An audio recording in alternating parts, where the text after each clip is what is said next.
Bienvenue au podcast en deux chaises de métal, le podcast de lutte animé par moi-même, Marco, et l'encyclopédie de la lutte au Québec, TJ Holiday. Et oui, mesdames, messieurs, sur YouTube, je suis de retour dans ma chambre d'hôtel, seul, en peine à jouer de la guitare, fumant une smoke le soir. Et comme disait Gilda Roy, une autre chambre d'hôtel. Une autre chambre d'hôtel, une autre peine d'amour. Et voilà. Puis j'ai aussi emprunté du gear à Evil Uno. Il manque juste la cravate. Ok, ouais. J'ai ma chemise blanche. Fait que c'est ça. Mhm. Ouais, là, on est sur un stretch de taper plusieurs épisodes consécutifs. Pour ceux qui On nous espère. écoutent. Ouais, la connexion, même en partage de connexion, est très sensible. Donc, Mhm. mais bon, on risque de faire quelque chose de bon. Puis aujourd'hui, bien évidemment, ça va être une biographie du mois de juillet. Et nul autre que Ron Simmons, Farouk. Damn! C'est ça au podcast oui. cette semaine. Un des lutteurs les plus prolifiques noirs de la lutte. Ouais, puis c'est drôle parce que souvent, on oublie ce que les lutteurs font en début de carrière, puis pour se rendre à ce qu'on a vu dans les années 90, fin des années 90, début 2000, mais en faisant des biographies, en faisant des recherches, on se rend compte que ce qu'on voit à WWE, c'est souvent la fin de la carrière, là, ou du moins proche de la fin de la carrière. C'est ça. Ça va être intéressant. Oui, absolument. Ron Simmons, beaucoup d'affaires à compter, que ce soit au début de sa vie avant la lutte. Puis, il a fait quand même un bel exploit qu'on va parler tantôt, qui est vraiment le fun pour lui. Puis pour aussi sa patrie, ce qu'on peut dire, quand même. Fait que, pour vrai, Ron Simmons, comme tu as dit, il n'a pas été le WF à son prime. Là. Il était bon encore, mais il n'était pas. Ses belles années étaient à WCW, on ne se le cachera pas. Fait que, mais oui, des belles affaires quand même. Il aurait pu nous casser la gueule pareil, même pas à son prime.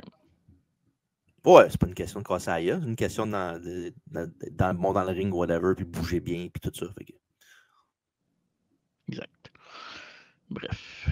Donc avant, on a-tu quelque chose à parler pendant qu'on a encore. Parce que quand tu as parlé, il y a une voix de robot. Là, fait que si jamais vous n'entendez pas ce que TJ dit, ouais, pour aujourd'hui, c'est pas tant important. Oh! Voyons Allô? voir. Allô, je suis là. Allô? Semaine passée, on a fait ça, Marco, semaine passée. On a fait le Great American Bash 1995, évidemment. Je vous encourage quand même à aller voir notre analyse. Est-ce que je vous encourage à aller voir le show? Absolument pas. Non, vraiment pas. C'était très mauvais. Ouais. On a fait 2 entrevues aussi avec du monde de la lutte québécoise, Marco, aussi. Et oui, on a eu évidemment le plaisir d'avoir en premier lieu Jean-François Kelly et Louis-Michel. Ah, tu vas y aller avec celui-là en premier, évidemment. Tu vas dire le contraire de ce que je fais. Ça donne en même temps que tu parlais, j'ai pas eu le contrôle là-dessus, désolé. Bon, ben, Kevin Raphaël, évidemment, animateur, podcaster, promoteur maintenant de Sans Restriction Chrono avec ses shows qui run quasiment 2-3 mois maintenant, plus moins que ça des fois. Donc, évidemment, on a parlé de Kurt Angle, on a parlé de Camping Sauvage, son dernier show. On a parlé de Elena Black qui s'en vient, évidemment, de la lutte. Une bonne heure en compagnie de Kevin Raphaël, commentateur Netflix pour la WWE avec Pat Laprade. Et notre entrevue en studio, en direct, vraiment intime avec Jean-François Kelly et Louis-Michel Lelièvre, aka le fan des Blues de Saint-Louis. Un fan des Sabres aussi, il a dit qu'il aimait les Sabres, fait que c'est cool. Un 2 heures en studio à 4. On avait enregistré ça back in sur un petit bout quand on avait fait les Rois de la Reine, après les Rois de la Reine. Puis ça m'a donné le goût de faire plus d'entrevues studio. C'était déjà dans les plans l'année passée. Évidemment, il faut juste que tout soit coordonné et que ça fonctionne, mais c'est vraiment le fun en studio avec les personnes. C'est un autre vibe pour un podcast. Ouais, c'était fun de faire ça avec eux autres. Puis on a bien du peu des rires aussi dans le podcast. Fait qu'allez voir ça. Ouais, c'était bien le fun. Puis est-ce qu'on dit le mode tout de suite, on le regarde pour la fin ou ça va faire ça comment? On va le garder pour la fin. On va se garder un peu de jus pour faire le podcast. D'accord, donc, sans plus tarder, Ron Simmons. La biographie de Ron Simmons, évidemment. comme tout bon lutteur, mais lui, peut-être une coche de plus que les autres, joueur de football américain à son jeune âge pour l'Université, évidemment, de la Floride. Il a été repêché aussi, également, au 6e tour par les Browns de Cleveland en 1981 comme defensive tackle. Donc, Simmons a connu beaucoup de succès au football universitaire, au football collégial, évidemment. Puis, j'aime le dire là, pour ceux qui ne le savent pas, là, parce que souvent, on va penser que les joueurs de football, c'est que des brutes. Là. Mais les programmes universitaires, collégiales, puis d'études de football, c'est vraiment le sport le plus compliqué à se rendre dans les hauts niveaux parce qu'il faut que tu aies absolument des bourses de sport-études ou du moins des bonnes notes pour arriver à jouer professionnel ou à jouer dans un bon programme, à étudier dans un bon programme. Évidemment, il y a toujours des exceptions quand le joueur est vraiment exceptionnel. La communauté va faire en sorte qu'il va pouvoir jouer dans l'équipe éventuellement ou bref, ils vont trouver un moyen, mais habituellement, ça te prend des bonnes notes. Donc, je tiens à le mentionner parce que le monde, souvent, ils vont dire le football, c'est juste des gars qui se rentrent dedans. Ben non, il y a plus que ça en arrière de football. Il y a le cahier de jeu aussi qui n'est pas évident pour ceux qui n'ont jamais feuilleté ça. C'est épais un cahier de jeu de football là, parce qu'il y a beaucoup de variations de n'importe quel. Il y a genre, mettons, juste pour une série de jeux, tu as genre 7 variations pour le faire. Fait que c'est fou. Ouais, puis ça peut changer mi-saison, puis ça peut changer quand il y a un changement de coach aussi. Tu sais, souvent, il y a des affaires qui changent. Ou l'adversaire aussi que l'autre ball aussi. Là. Ouais, exact. Donc, évidemment. Puis que tu parlais d'épais, juste un petit peu moins épais que toi, mais c'est quand même épais. Ben non, c'est des blagues. D'habitude, les blagues, on rit, fait que c'est pas... Par contre, il ne jouera pas et il jouera pas pour les Browns de Cleveland, M. Simmons. Il va aller directement. Chanceux. Ouais. Ben à l'époque, les Browns de Cleveland, dans les années 80, étaient meilleurs. Là. Ouais. Ben, il ne peut pas être payé que ceux d'aujourd'hui, ça c'est sûr. Ben, ils peuvent juste s'améliorer, ça c'est clair. Et il va se diriger vers le football canadien, un football que tu apprécies et tu adores. Mais je sais que tu n'aimes pas le football canadien, mais dans les belles années des Alouettes, puis dans les années fin des années 80, début 90, là, avec les Argonauts, les Doug Flutie, c'est tout ce monde-là, là, il y avait vraiment du bon football qui jouait en ligne canadienne. Ben oui, avec les Alouettes avec Tracy Ham, puis Ben Cahoon, puis du monde de même, c'était fou, là. Mike Pringle, Tracy Ham, ça donne faim, ça. Jambon, chip. Je savais que ça pouvait faire ça avec toi. Évidemment, il va se joindre au rang des Rough Riders d'Ottawa en 1983. Évidemment, aujourd'hui, c'est les All Blacks d'Ottawa, je ne me trompe pas aujourd'hui, l'équipe canadienne. Ouais, je pense. Puis c'est ça. Comme les Alouettes, ils ont eu si je ne me trompe pas, les Alouettes, c'est 3 franchises. Là. Ils ont été. À un moment donné, ils ont disparu, ils sont revenus début des années 90. Ça, c'est quand tu as parlé de Tracy Ham et tout ce monde-là. Avant ça, il avait quitté la Ligue. Là, il n'y avait plus d'équipe. Quand ils sont revenus, ils ont eu quand même un bon succès. Puis la ville vibrait pour les oiseaux. Sinon, ce qui est vraiment cool aussi, c'est que son numéro va être retiré à l'Université de la Floride en 1988, puis il va être aussi admis au Temple de la renommée du football universitaire. Donc, belle carrière universitaire collégiale pour Ron Simmons. C'est quelque chose de jouer au football, mais de jouer au football et d'atteindre tous ces buts-là, ces exploits-là, il faut le mentionner quand même si ça ne fait pas partie de la lutte professionnelle. Et c'est dans ces années-là, moi, ce qui n'est pas chanceux, qu'il a rencontré aussi Lex Luger qui s'entraînait avec, jouer au football avec Flexi Lexi, ami de Jim, se tenait avec. Puis évidemment, les deux étaient des fans de lutte professionnelle et avaient une aspiration pour se joindre au milieu de la lutte éventuellement. C'est toujours là, TJ? Je suis encore là, oui. Parfait, parce que t'es freezé comme un Mr. Freeze dans mon écran, mais ça va. Voilà. Ah, t'es là. Les deux hommes, c'est ça, comme je disais, avaient des ambitions. Simmons, lui, va se retrouver rapidement avec Jim Crockett Promotion, qui était très actif pour retrouver le talent dans les territoires. Et évidemment, Simmons et Luger viennent d'Atlanta, les deux, donc c'est là qu'ils se sont rencontrés. Et il va faire ses débuts, Ron Simmons, au Great American Bash 1986 du côté de Jim Crockett Promotion. Puis, Ça va être ça, évidemment. Ron Simmons, on sait qu'il était un tough guy, il jouait le tough guy, il était très musclé. On va le voir plus tard dans sa carrière avec les APA aussi, avec ce même genre de rôle-là. Mais Ron Simmons, c'était pas juste un tough guy in ring. C'était vraiment, il était vraiment tough en dehors du ring. Fait que c'était pas juste une gimmick, c'était vraiment, c'était lui.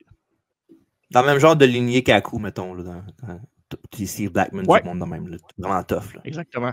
Aku qu'on a vu lutter dans le dernier pay-per-view review, d'ailleurs. Absolument. Ah, Aku, quel homme. Il est fin, Aku. Hein? Il est fin, mais écœure-les pas parce qu'il est comme moi. Père patience. Friend of the show. Exactement. Il ne sait pas, mais c'est un friend of the show. On l'a côtoyé, puis on fait le show. Fait que c'est le friend of the show. Exact. Puis aussi, pendant ses débuts avec la fonction de Jim Crockett, c'était son pain et son bar. Ron Simmons affrontait des gros bonhommes, des big guys. Entre autres, il a affronté The Barbarian et un jeune Yokozuna aussi, qui ne s'appelait pas Yokozuna à l'époque. Mais j'aimais ça voir quelques images de Yokozuna, justement, qui avait sensiblement le même ring gear. Je ne sais pas si tu as remarqué ces shorts à Yokozuna, dans une séquence avec Farouk, c'est comme des carreaux, c'est carotté des carreaux de dames, on va dire ça de même, genre, des chèques. Là. Puis il y avait ça sur son gear, sur son manteau par la suite, je pense, je ne me trompe pas, à WWF, hein, sur le collet. Là. Ouais. Étant un fan de Yokozuna, évidemment. Ah oui, chacun son dada. Bah, il est cool, Yokozuna. Tu l'aimes toi aussi, non? Tu l'aimais toi aussi? Mais déjà à dire que je suis pas autant fan de lui que toi, là. Mais... T'aimes-tu mieux que je sois fan de Yokozuna ou Tatanka? Yokozuna, moi, il a fait de quoi au moins, là? Ah, toi, il faut qu'il y ait des ceintures. Toi, ce qui compte, c'est l'art. Toi, on sait bien, t'es un gars. Non, mais il a fait de quoi? Il a fait des meilleurs matchs avec Tatanka. Il a fait plus de ceintures. Puis plus. Mettons, tu vas arrêter du monde sur la rue. Puis tu te demandes, tu connais-tu Yokozuna Tatanka? Non. Tu connais-tu Yokozuna? Il y aura plus de chances qu'ils vont dire oui que Tatanka. Moi, je pense que ce qu'ils vont te répondre, c'est aïe, aïe, aïe, aïe, aïe, aïe, aïe. S'ils me répondent ça, je traverse au bord de la rue. Puis on s'en verra plus jamais. Évidemment, Simmons, ça allait bien, il avait le vent des voiles jusqu'au changement de propriétaire de Jim Crockett, évidemment, qui est devenu la World Wrestling Federation, mais la World Championship Wrestling par la suite, avec Ted Turner qui rachète la compagnie. Évidemment, Ted Turner qui a fait la pluie et le beau temps pour les bonnes et pour les mauvaises raisons par la suite. Est-ce que c'est une des raisons pourquoi la compagnie est morte aujourd'hui? Je pense qu'il y en est un des responsables, évidemment, avec ses décisions. Sinon, Simmons, avec l'arrivée de Ted Turner, va y aller plus d'un côté heelish, qu'on pourrait dire, dans ses matchs, en affrontant principalement aussi des gros faces, là, en Ricky the Dragon Steamboat et évidemment Junkyard Dog. Grosse, belle rivalité puis bon match avec Junkyard Dog. Junkyard Dog et Simmons, c'est un peu la rivalité qui a fait que Simmons a été pris au sérieux en heel. Pas que les gens ne croyaient pas, mais Junkyard Dog était tellement aimé. Puis, c'est deux Afro-Américains aussi. Fait que le fait que les deux se battent ensemble et qu'ils montent les échelons ensemble, ça avait quelque chose de spécial pour le peuple à l'époque. Ouais, JYD a ouvert les portes aussi pour les lutteurs comme Ron Simmons. Fait que c'était cool de les voir un contre l'autre. Ouais, puis c'est un des tough guys aussi de la business, Junkyard Dog. Il était tough. Ouais. C'est un vrai, ça. Ouais. Ce qui est drôle aussi, c'est qu'à cette époque-là, justement, dans son combat contre Junkyard Dog, il y avait un arbitre qui était là. C'était Teddy Long qui va devenir par la suite, évidemment, le manager de Ron Simmons et de son équipe qu'on va parler un petit peu plus tard dans très pas long, en fait. Et aussi qu'on va connaître plus comme General Manager à la WWE dans les années modernes pour les jeunes. Yo, les jeunes! C'est hâte qu'il y ait beaucoup de tag team parce qu'il voulait tant faire des tag team matchs dans le temps. Fait que... Holla, holla! Puis, bon, je jump peut-être le Billy Gunn un peu avec ma question, là, mais est-ce que Ron Simmons est un tag team wrestler? Je pense qu'il va être reconnu pour ça plus que d'autres choses, là, mais il est aussi bon single que tag team, à mon avis. Là. En tout cas, dans ce temps-là. Là.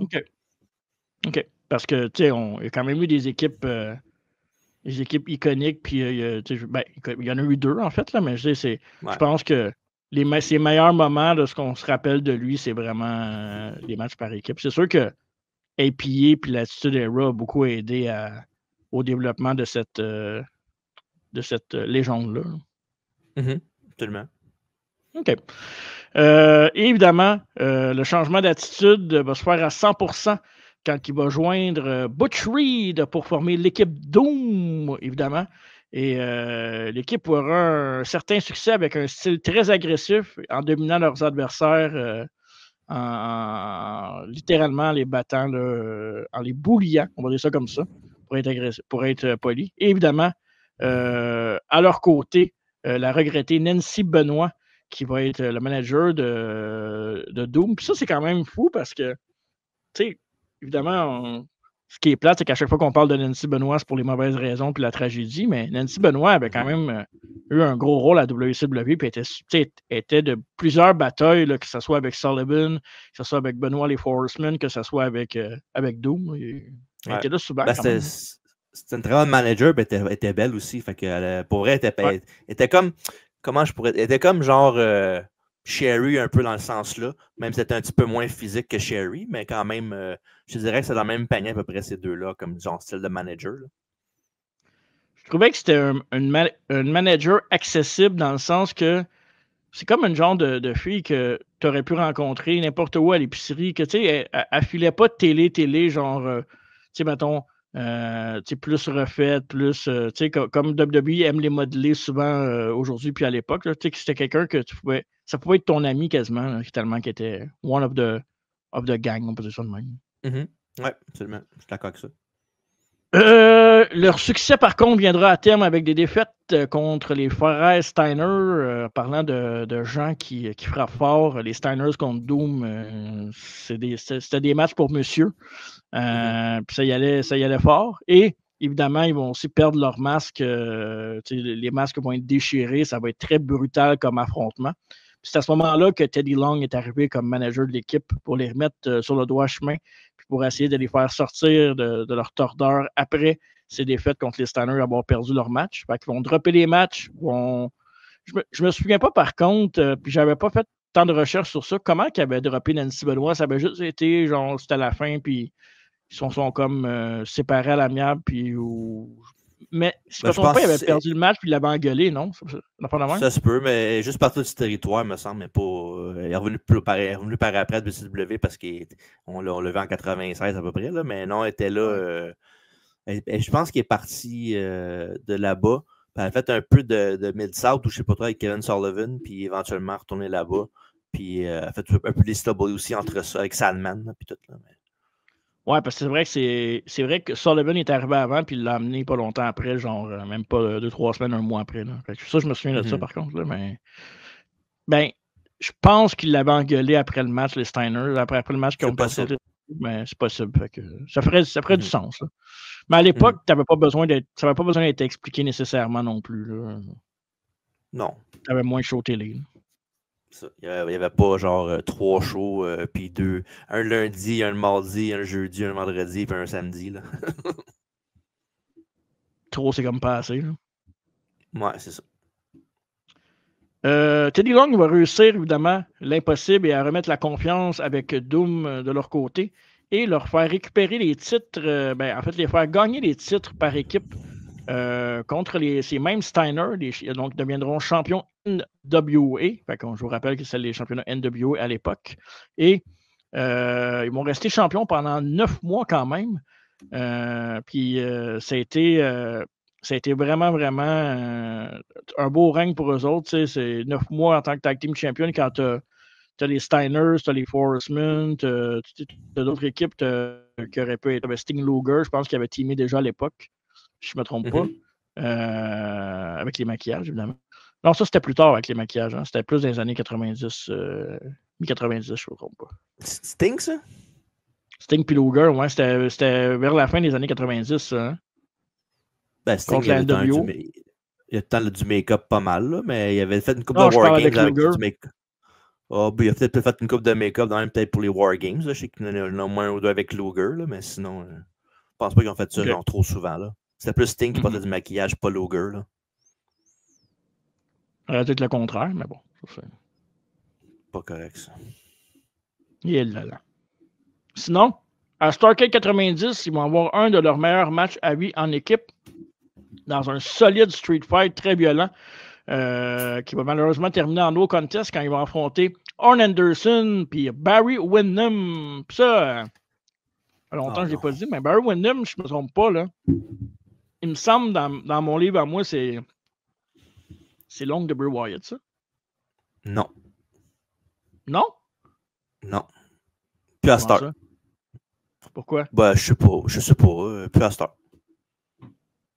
Ben oui, là encore, là, fatigant. Reste poli, hein, même si ton écran gèle aux 2 secondes. Ben, c'est drôle, des fois, toi aussi, tu gèles, mais moi, je le dis pas. OK, parfait. En 91, les ceintures NWA vont rebrander et Doom seront les premiers champions World Class Championship Wrestling avant de les perdre un mois après contre les Fabulous Freebirds. Donc, évidemment, j'ai nommé tous les teams tantôt qu'il y avait à ce moment-là que Doom était là. Les Freebirds, évidemment, avec leur fameuse avec leur fameuse règle des Freebirds de 3 personnes qui peuvent défendre les tag team titles et interchanger les équipes. Chose que New Day a très bien faite par la suite. Ouais. Chose que je verrais bien les Wyatt Six faire aussi du côté de SmackDown. Ben, ils le font pas déjà? Ben là, ils ont gagné la semaine passée, les championnats. Non, mais je veux dire, des fois, ils ont des tag matchs, des fois, ça peut arriver, ils sont pas... Ouais, mais je parle pour les camps qui vont être champions, je parle. Là, ouais, là ils sont champions. Ben, à part l'autre, il est dessus pour Dallas? Il est pas, me semble, est-ce que je cherche? Ben, il y a quand même Rowan, il est là pareil. Ouais, ben, je suis pas sûr que... En tout cas, il est correct Rowan, là, mais tant qu'à faire, j'aime mieux que ce soit juste les deux mêmes tout le temps, que ce soit Rowan dedans. Là. OK. Simmons fera un babyface turn et affrontera évidemment son partenaire 1 contre 1. Évidemment, après la défaite contre les Freebirds, ça a mis de l'huile sur le feu. Puis on a commencé à voir tranquillement la séparation entre les deux partenaires, entre Butchery qui a pris plus le côté heel, tandis que Simmons, lui, gagnait en popularité et ses combats étaient de loin supérieurs à Butch Reed. Et ils vont s'affronter les deux dans une cage à Super Brawl, qui va être pas mal la fin de l'équipe. Un combat que Ron Simmons va remporter, bien sûr. Donc, pour l'histoire, ça serait un match que je vous suggérerais là, de voir Ron Simmons contre Butch Reed dans un cage match, parce que c'est pas quelque chose que les gens ont tendance à aller regarder. Oui, on a des fans old school, mais je pense que ça vaut la peine de sortir du cadre WWF pour voir la carrière de Simmons puis voir d'autres matchs qu'on n'a pas vu avant. C'est disponible genre sur YouTube, Dailymotion, ça, sais-tu? Ou... C'est disponible sur Dailymotion for sure. Sur YouTube, on ne fera pas de recherche tout de suite là, pour pas que ça fasse tout sauter, mais j'ai l'impression que oui. J'ai l'impression que ça se trouve, ou du moins des clips se trouvent, ça c'est sûr. OK, parfait. Mais Dailymotion, ma main au feu. Puis il a besoin parfait. pour jouer de la guitare. Ouais, puis faire tes toasts aussi. Ouais, surtout les toasts. Simmons affrontera son bon ami du collège et de l'université Lex Luger à Halloween Havoc 1989 dans un 2 out of 3 falls match pour le titre WCW détenu à cette époque-là par Lex Luger. Oui, vous m'avez bien entendu, Lex Luger a déjà été champion. Puis les balles-là n'ont pas tombé, mais il a déjà été champion. Probablement sa meilleure run à vie, selon moi. Oui, le Lex Express, niveau popularité, à cause de la WWF, ça l'a emmené ailleurs, mais in-ring, tout ce qu'il a fait in-ring, pour moi, début 90, mi-90, c'est ses meilleurs moments en carrière comme lutteur. Évidemment, les années 80 aussi, il y a des très bons matchs avec les Flair et les Steamboat de ce monde. Exact. Les Windham aussi, puis tout. Oui, exact. Et même si Simmons n'était pas vu à l'époque comme un main eventer, a fait très bonne figure devant Lex Luger qui avait déjà une très bonne chimie avec. En partant, quand tu respectes quelqu'un, c'est ton ami, il y a des bonnes chances que souvent tu vas être capable de sortir un papier match. Luger a quand même remporté le titre a gagné le combat et gardé le titre de WCW, mais Simmons avait beaucoup impressionné les dirigeants à l'époque. Et ce qui faisait en sorte qu'il pensait vraiment à lui comme un futur main eventer, puis quelqu'un qui pouvait placer dans cette situation-là dans un avenir rapproché, puis pour peut-être plusieurs années aussi. Donc, c'est très intéressant. Selon moi, puis c'est personnel, meilleure rivalité, meilleur moment de Ron Simmons dans sa carrière.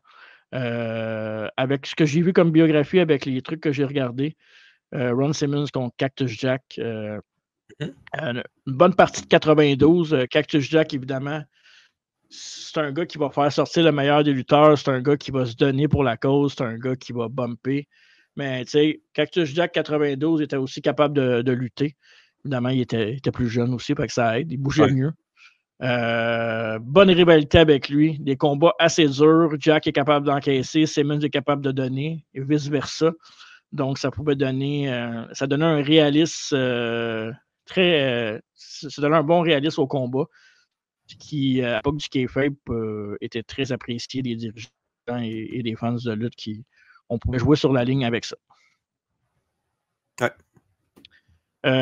Évidemment, avoir perdu le combat contre Lex Luger, malheureusement, Simmons est redescendu un peu mid-card, mais la rivalité contre Cactus Jack, l'année 92, a fait en sorte que ça l'a encore monté une autre coche. Encore une fois, il prouvait qu'il était capable de hang-out avec les meilleurs.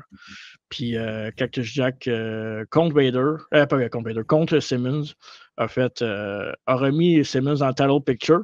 Puis en battant Cactus Jack, bien évidemment, il est devenu le challenger par la suite contre Vader, qui était champion de la WCW à l'époque. Donc ça, évidemment, TJ, moment historique, mais aussi très bon combat à l'époque avec un Vader méchant champion contre un Ron Simmons babyface. Ouais, puis mais tu sais, le pire là-dedans, c'est que Ron Simmons, oui, Vader, il est gros, il est fort, mais Ron Simmons, il est pas aussi haut que Vader, mais il est plus fort en musculature. Il a plus en musculature, fait que c'est pas tant c'est pas comme, mettons, genre Vader contre Rey Mysterio, là, parce que c'est un genre heel, face from underneath au bout, là. Mais quand même, reste que ça fait un bon match avec quand même deux styles quand même similaires, là. Ce qu'on va dire, c'est que Vader est un peu plus agile que Ron Simmons. Le même genre de lutteur à peu près. Fait que non, ça va être un très bon match. Puis évidemment, le moment que tu vas parler, ben, c'est quelque chose qui a. Je parlais de John Carter qui a ouvert bien les portes pour du monde comme Ron Simmons, mais ça, avec la victoire de Ron Simmons de cette affaire-là, ben, ça va ouvrir des portes à bien du monde après aussi. Ouais, puis pour les plus jeunes qui écoutent peut-être la lutte depuis moins longtemps, qui ne sont pas au courant de ce fait-là, puis tu sais, il faut faire attention là, avec l'histoire en tant que telle, c'est que, évidemment, Simmons, en battant, Vader est devenu le premier champion du monde de WCW afro-américain connu. C'est mainstream télévision, mais il y avait aussi eu quand même des champions afro-américains avant. Il y en avait eu deux ou trois, si je ne me trompe pas, là, qui avaient remporté les titres. J'ai pas marqué les noms m'échappent, là, mais il y en avait eu deux. C'est pas genre Bobo Brazil puis Ernie Ladd, mettons, là, du monde de même. Là. Mais Bobo Brazil, oui. L'autre, je ne suis pas certain, mais Bobo Brazil, oui, ça fait du sens. Okay. Mais dans les faits, c'est Ron Simmons qui est le premier champion afro-américain. Peut-être Joe Whitey, peut-être aussi. Ça se peut à Mid-South. Non. C'était pas Joe Whitey. Non. Okay. Mais je pense que, en tout cas, tu en as un des deux, Boba, et c'est sûr qu'il est là. Mais tu en as deux. C'était des noms moins connus du grand public, du moins de cette époque. C'est des noms plus vieux, là, des années 70. Là. Fait que. Évidemment. Mais oui, puis tu sais, ça, comme je disais pour les jeunes, souvent on va l'entendre. C'est un fait qu'on redit de plus en plus maintenant que Ron Simmons est champion du monde. Puis souvent, les gens qui écoutent juste la WWE vont faire what the fuck, Simmons n'a jamais été champion. Ben oui, à WCW contre Vader dans un Christy de bon match, juste après avoir sorti d'une rivalité contre Cactus Jack. Fait que, tu sais, Luger, Jack, Vader, les back-to-back programmes dans 1 an et demi, à peu près, là, 2 ans. Il est allé chercher des méchants points pour sa carrière là, avec ça. Ouais. Puis il a été vraiment, vraiment, vraiment bon pour la lutte, pas juste pour les Afro-Américains, mais pour tout le monde en général. Là. Puis c'était un feel-good moment pour les fans parce qu'il non seulement il était babyface, mais le monde l'aimait beaucoup aussi. Fait que quand il a gagné la belt, ça a monté au top. Là. Exact. Puis, tu sais, allez voir des clips là, sur YouTube, il y en a, là, de Ron Simmons qui chope le monde, là, comment le monde... Tu sais, oui, à l'époque, le monde réagissait beaucoup plus facilement. C'était plus facile d'aller chercher sa foule, mais c'est impressionnant de le voir frapper, puis le monde va comme capote parce qu'ils savent qu'il a frappé pas vrai, puis ça a fait mal. Il va avoir un règne très respectable de 5 mois. Évidemment, ses meilleures défenses vont être contre Cactus Jack qui avait battu pour se rendre là et The Barbarian. Puis, nous autres, on l'a rencontré là, cette année, le Barbarian, ou l'année passée, en fait, l'année passée. Ouais. À la fin de l'année passée, le mois de novembre, je pense, je ne me trompe pas. Je pense octobre-novembre, ouais.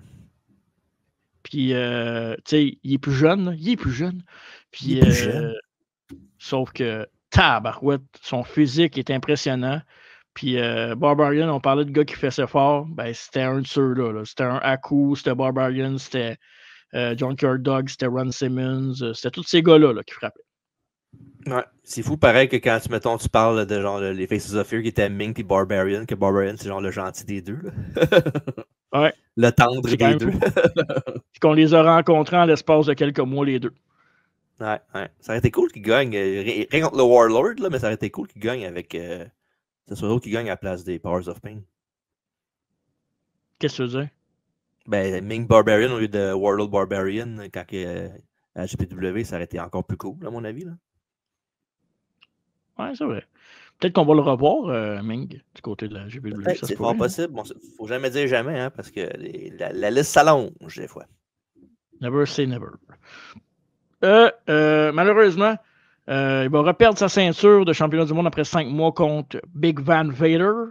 Donc, je dis malheureusement, mais ça fait du sens aussi que Vader reprenne son titre, puis que ça fait du sens qu'il y ait un rematch, puis que ça soit lui qui le batte. Puis, je veux dire, peu importe le nombre de temps que tu as été champion, quand tu as été champion dans le record book, c'est quand même très cool.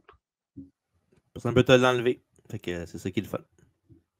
T'as la grosse belt. Fait que même chose pour Kofi Kingston. Oui, c'est sûr que son règne était so-so, puis surtout la fin. Là. Mais. C'est plus la fin qui était so-so. Le ring était correct. Là. Mais on dit que c'était so-so, mais ça fait quand même du sens que ce soit ce gars-là qui a fait ça. Là. Ouais, que ce soit Brock, oui, mais c'est plus la façon comment que ça arrive. Là. Ou qu'il y a une grosse opportunité pour faire un nouveau show sur Fox, mais là, on va donner ça à Brock, puis fuck you, toi, qu'on a buildé depuis. Qui était buildé organiquement plus que d'autres choses, là, surtout les 2 premiers mois. Là. Ouais, ça, on va te mettre en dessous de la table parce que en bout de ligne, t'es pas important. Toi, c'est Brock Lesnar qui est important. L'argent mène le monde, mon cher ami. Ouais, surtout quand tu t'appelles Paul ou Nick ou c'est ça. Simmons, après sa défaite, sera remédié au mid-card, un peu comme en début de carrière après ça. Et il va perdre des matchs. Il va challenger après d'avoir été World Champion. Il va challenger pour les ceintures US et TV contre Dustin Rhodes et Paul Orndorff. Malheureusement, va arriver short à ces 2 matchs-là. Va donner des bonnes positions, mais la compagnie n'a pas jugé bon de lui redonner une ceinture par la suite pour essayer de peut-être remonter le petit down qu'il y a eu après sa défaite pour aller chercher un autre momentum. Mais par contre, rien à dire du côté des combats. Ce qui est bizarre avec ça, c'est que c'est un peu comme tu viens de dire avec Kofi, c'est que la compagnie était heureuse avec Simmons. Puis tu sais, on ne se cachera pas, là, on ne fera pas l'Autriche. Là, en 80, 90, début 90, si tu as la chance de mettre un Afro-Américain champion ou de donner un push comparativement à un Américain blanc, ça va être l'Américain blanc qui va passer bien avant. Ah ouais, c'est sûr. C'est comme. Comment je pourrais dire ça? Il y a des situations de même dans le monde du sport aussi, des fois, c'est quand tu. En tout cas, je ne sais pas comment l'expliquer, là, mais en tout cas, je me comprends.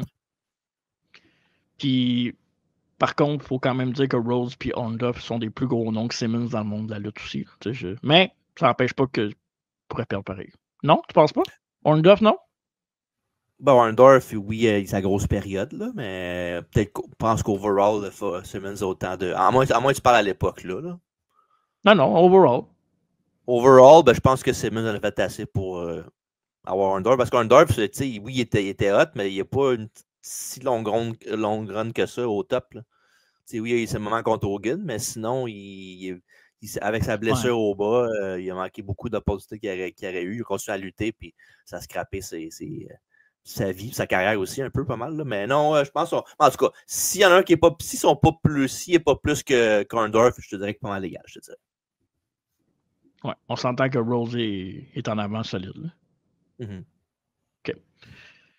Malheureusement, en 1994, Ron Simmons va être un peu frustré de son booking et de ce que les plans quasi inexistants que la compagnie avait pour lui a fait.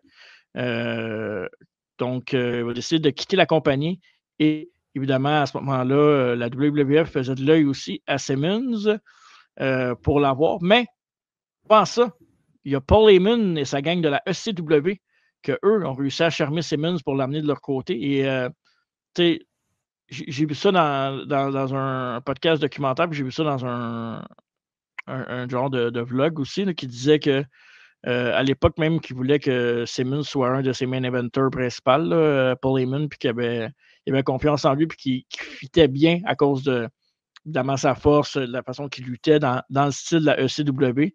Mais évidemment, Simmons, rien contre la ECW, il n'était pas capable de payer Simmons comme Simmons devait être payé. C'est pas tout le monde qui acceptait le fait qu'il ne pouvait pas être payé. Puis Simmons avait déjà eu un bon bout de chemin avant, payé avec la WCW. Puis WWF, on sait que non seulement c'est la première compagnie, mais c'est aussi quelqu'un qui peut faire vivre sa famille puis lui-même plus longtemps. Ouais. En même temps, c'est l'ancien champion du monde, WCW, je pense qu'il mérite son cachet qu'il voulait avoir. Là. 100%. Puis c'est un peu comme des joueurs autonomes d'un sport. Tu n'auras peut-être pas une deuxième chance d'aller chercher un contrat, puis une liberté familiale, puis une paix d'esprit tranquille après. Voilà, de nos jours, c'est moins ça à cette heure parce que tout le monde fait des gros salaires no matter what. Là. Mais dans le temps, oui, c'est ça, absolument ça. Oui, je te donne raison, mais il faut que tu te dises que la vie a augmenté aussi, puis c'est plus cher. Oui, je comprends qu'elle a augmenté, je comprends, oui, là, mais ça reste que c'est quand même des millions qui gagnent, c'est pas des milliers. Là, fait que je te dirais que même si la vie augmente, pas parce que la vie augmente un peu qu'il faut que tu demandes 2 millions de ton salaire à tous les années non plus. Là. Penses-tu qu'ils sont capables de se payer du sac de bananes de même, les autres? Je ne sais pas, mais sûrement qu'ils pourraient acheter accompagner s'ils voudraient. OK. En 96, Ron Simmons va faire ses débuts en tant que Farouk Khan avec Assad. à ses côtés. J'ai dit Assad? Non, t'as dit Han. T'as dit Han. Non, mais j'avais une banane dans la bouche pour ça. Ah, ben c'est ça, ben faut parler quand t'as une banane dans la bouche, hein, c'est comme quand t'as à l'oreille. Farouk Assad. Correct, voilà, ça? Assad. Ouais, Assad. Ça, oui. Avec Sonny à ses côtés. Drôle de choix, évidemment, d'avoir Sonny avec Farouk. Je suis pas sûr que le fit est très bon. Et parlant de fit qui n'est pas très bon. Son habit de gladiateur, littéralement, avec son casque bleu, quand même iconique. Puis c'est drôle parce que, évidemment, on enregistre le podcast. Je suis dans la région de Sherbrooke en ce moment parce que j'enregistre le podcast. Puis je suis arrêté au Walmart hier. Je n'ai rien acheté encore. Là. Puis je peux te dire qu'il y avait du stock en masse. Là. Puis il y avait ce bonhomme-là de Farouk. Puis j'ai dit, j'achète dessus juste pour le montrer au podcast. Puis j'ai dit, non, c'est assez. Là. Je vais l'acheter sûrement avant de repartir à Terrebonne. OK, probablement. Et évidemment, la photo qu'on voit sur YouTube de Tab. Ça n'a aucun sens comment ça fait pas. Je vois pas de quoi tu parles. Un moment de silence. Parfait, on peut repartir. Mais tu savais que Sonny avait dit plus tard, là, dans des shows d'interview, whatever, qu'au début, il voulait qu'elle et Simmons soient genre un couple à la TV, là, que ce soit pas juste genre son associé et son gars qui cassait elle au monde pour elle. Là. Il voulait qu'ils soient en couple ensemble, puis elle avait dit non parce qu'elle aimait bien comme personne, mais elle ne trouvait pas son goût pantoute, puis elle ne voulait pas faire ça. En même temps, ça ne veut pas dire que c'est vrai non plus. Là. Peut-être qu'elle a demandé, puis ils ont dit non, puis c'est elle qui dit ça comme ça pour enlever le blâme de ses épaules. Là. Ça se peut, mais en tout quand même osé pour une. Bref, c'est ça. Rapidement, par contre, la gimmick de gladiateur ne collera pas à la peau littéralement de Ron Simmons, qui vont laisser tomber la gimmick assez rapidement. Pour y aller d'une autre gimmick qui est discutable, selon moi, au départ, mais qui a connu un certain succès par la suite et que j'en suis un fan incontesté même à ce jour. Une gimmick qui ressemblait beaucoup de similitudes avec Malcolm X, évidemment, et tout ce qui se représente dans la société, dans des prises pas des prises de pouvoir, mais des prises de parole, dans la société, tout ça. Fait que, il va y avoir un nouveau Farouk, comme je dis, qui ressemble à Malcolm X, avec son habit, là, son habit des couleurs. Je ne sais pas comment dire exactement, là, mais. Ben, c'est un peu tribal, genre, ça, non? Ouais, un peu, ouais, c'est ça, exactement. Ouais. Un peu tribal. Puis, bon, moi, je trouve, évidemment, ça peut être aussi on va très dans le culturel, puis ça peut choquer des gens parce que, on voulait faire passer un message à travers ça. On voulait se faire remarquer aussi que le monde en parle à cause de ça. Mais, honnêtement, bon, j'étais jeune, tu étais jeune aussi. Moi, j'ai pas vu ça comme ça. J'ai vraiment vu juste ça comme, ils représentent une partie du monde, puis ils se mettent ensemble, puis c'est plate à dire, mais c'est ce que la WWE a fait quasiment tout le temps. Rassembler du monde d'une même communauté ensemble, puis de faire dans une le équipe. Même panier. Ce que je trouve un peu des fois, là, je fais comme, OK, c'est bon, on l'a vu. Là. Dans le temps de la Nation, il y avait une histoire, tu sentais qu'il y avait quelque chose. Après ça, tu as eu le développement avec Dwayne qui a fait en sorte qu'il y a un nouveau chef tribal, si on veut. Puis... Tu as eu ça, puis tu as aussi parce que la Nation, il y a probablement deux grosses versions. Là. La première avec Crush puis Savio puis tout ça. Puis l'autre avec The Rock puis Kama puis D'Lo. Mais sinon, pour ça a fait que beaucoup de changements.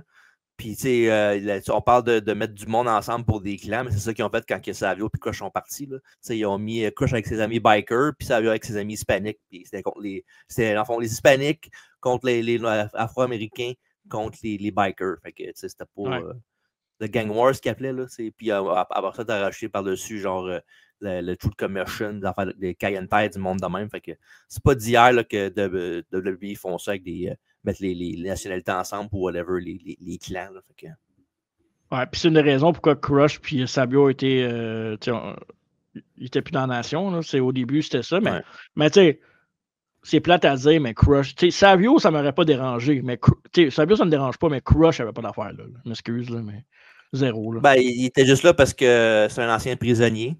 Puis que son manager, c'était Clarence Mason qui était avec la Nation. Fait que c'est pour ça qu'ils ont fait ça, je pense. Puis ils voulaient qu'il y ait un avis de plus pour que ça soit pas tout Farouk qui fasse la job parce que tous les leaders de clan ont le temps des heaters pour enlever un peu comment je pourrais dire, de chaleur de leurs épaules, comme John Brown Breaker puis Ron Sweet avec Seth Rollins, là, entre autres. Là. Ouais. Mais Savio, long term, j'aurais aimé voir Savio avec Farouk, Rock, D'Lo, tout ça. Je pense que ça aurait été un beau fit. Savio, c'est un bon worker, il avait un certain charisme aussi. Je pense qu'on aurait pu manœuvrer. Savio, D'Lo ensemble, ça aurait été un bon tag team.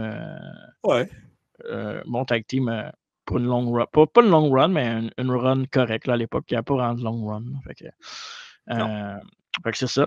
Évidemment, avant qu'on rentre un peu dans tout le truc qui entoure Dwayne, Simmons a quand même eu un combat de championnat WWF à cette époque-là en tant que leader de la nation. Ça, c'est pas rien. Là, on parle de 1997 contre Undertaker à King of the Ring.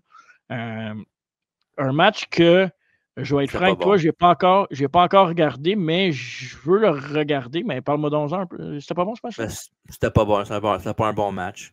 C'est pas le. Tantôt, je parlais de Vader puis Ron Simmons qui fitait bien un contre l'autre, mais Taker contre Farouk, ça ne fitait pas tant que ça ensemble. Là. Je trouvais que c'était pas un bon match pantoute, puis que c'était pour boucher un trou pour un mois parce qu'à la base, ça fallait que ce soit Ahmed qui affronte Taker, mais il s'était blessé. Ouais. Fait que, ils ont pris Farouk comme audible. Ce que j'avais aimé, par exemple, c'est la façon qu'il avait apporté le match. Là, parce que Ron Simmons, il a dit, il n'a pas parlé de CW qui a gagné le World Title, mais il disait qu'il n'y a jamais eu de champion de WBF noir avant, puis qu'il trouvait que c'était du racisme de Vince McMahon, puis c'est pour ça qu'il avait fait la nation, entre autres. C'est pour ça qu'il voulait avoir le title shot contre Taker. Fait que c'était sa motivation pour affronter Taker pour la belt.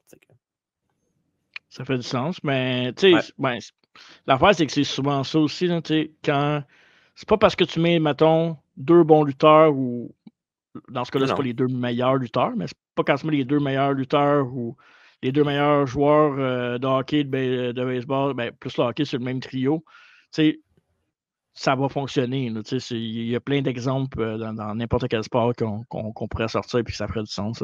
Fait que, mais je vais quand même aller le voir juste pour voir un peu le pourquoi du comment, parce que c'est quand même. Le match ne doit pas être long, doit être 6-7 minutes maximum. Alors, c'est un main event, c'est plus que ça. Non, c'est plus que ça. Ah ouais? Pour vrai? Je vais checker sur mon téléphone, me dire ça. Ça va être au moins genre 13 minutes minimum. King of the Ring 97.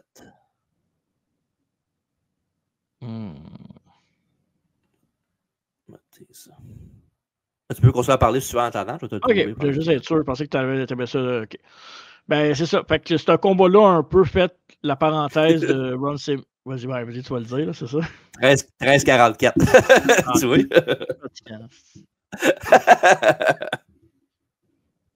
Fait que ce combat-là va un peu faire la continuité de son main event spot à WCW. Bon, ça n'a pas de cas, apparemment, ce que tu me dis aussi, puis que la suite aussi de son histoire à WWF n'a pas fait en sorte que c'était quelqu'un qu'on voyait. Est-ce que tu lui aurais donné une meilleure chance des main eventers ou tu penses qu'il y a eu ce qu'il méritait en tant que tel ou puis c'était correct? Non, c'était un peu mid-card, mais World Champion Material ou Contender, peut-être pour un mois pour pousser le trou, mais sinon, je pense pas qu'il méritait ça. Là. OK, parfait. Fair enough. Et évidemment, en tant que leader de la nation, on en a parlé tantôt avec Godfather, avec D-Lo. Entre autres, Mark Henry qui va s'ajouter plus tard dans le mix. Évidemment, il y a un jeune Dwayne Johnson, Rock, qui ont mis que Farouk a pris sous son aile littéralement in and out the ring. Puis ce qui était particulier aussi avec la nation et The Rock, c'est que The Rock, lui, ne voulait pas porter les couleurs de la nation. Il ne voulait pas porter le chapeau, il ne voulait pas porter les couleurs, il voulait vraiment être The Rock, mais ils ont quand même réussi à lui faire mettre les couleurs sur ses underwear, là, ces culottes-là. Fait qu'il y avait, au début du moins, il y avait ça. Puis, pour moi, c'est quand on parle de trucs organiques qui arrivent dans la vie, The Rock, ça avait fait, on en a parlé dans sa biographie il y a très longtemps. On connaît tous son parcours à The Rock.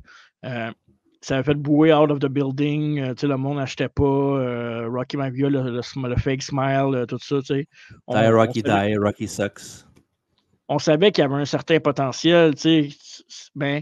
Puis, ça s'est fait tellement organiquement. Rock, pour moi, Rock Nation, je le dis souvent au podcast, là, ceux qui nous écoutent puis que je radote, là, mais Rock Nation, Hill, champion intercontinental qui monte et en même temps que Triple H, puis qu'éventuellement, kick out Farouk.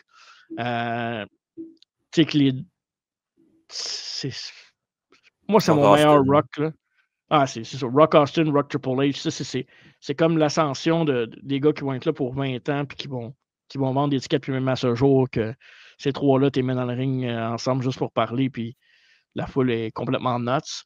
Par contre, je l'avais déjà dit, là, on n'a pas eu de proper match entre Farouk et The Rock pour le payoff de ça. Là. Selon moi, on aurait peut-être pu aller chercher un meilleur rendement, mais à ce moment-là, est-ce que d'après moi, WWF se foutait pas mal de Farouk, puis c'était Rock le principal intéressant.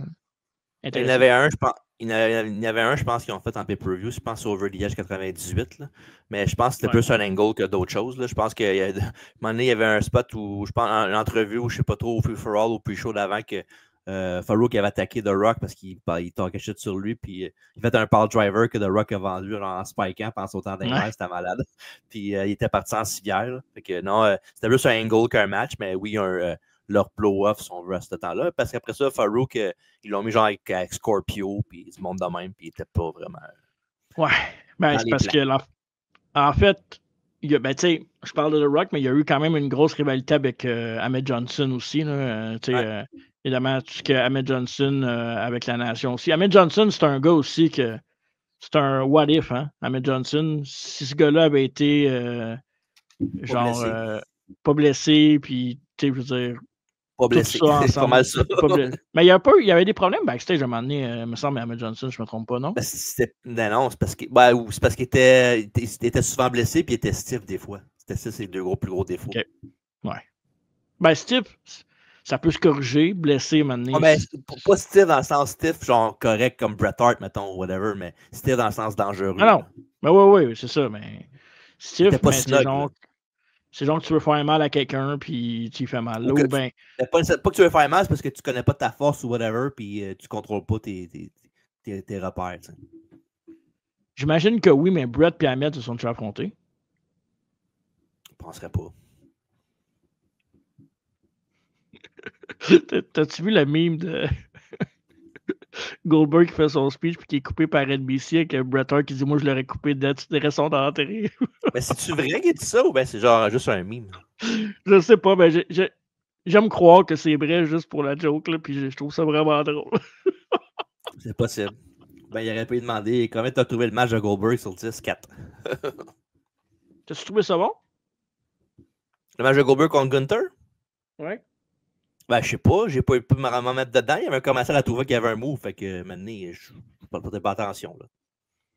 Parce que, bon, je vais encore les citer, là, Busted Open. Là. Ouais. Ils ont donné A+. Okay. Mais, avec des parenthèses dans le sens que c'est un match de Goldberg, que selon eux, Gunther est allé chercher, a tiré tout le jus possible qu'il pouvait tirer à Goldberg. Puis qu'à cause de ça, puis à cause de la fin, que finalement, on n'a pas eu le gars qui ne devait pas gagner, puis qui a fini de cette façon-là. À cause de ça, ça devrait être positif comme réaction. Puis ceux qui s'attendaient à ce que ça soit genre super bon, ben, vous avez trop d'attentes. Non, personne ne pense pas qu'on s'attendait à ça vraiment, à ce que je sache. Non, mais tu comprends, oui. Je comprends, oui. Fait que ça, c'est la petite parenthèse de lutte moderne. Fait que oui, c'est ça. Ron Simmons contre Ahmed Johnson, ça donnait des bons affrontements. Moi, j'aimais ça quand les deux étaient dans le ring ensemble puis que ça cognait. Tu sais, ces deux gars similaires. Bon, Simmons était capable de se contrôler, Johnson non. Mais Johnson, Simmons, si tu me vends ça à cette époque-là, sur un pay-per-view, c'est de la viande. Pas, pour ce style de match-là, je pas ça que de me faire vendre ça. Ouais. Mais c'est là, tantôt on parlait de Sonny, là, qui était avec Farouk qui était avec elle.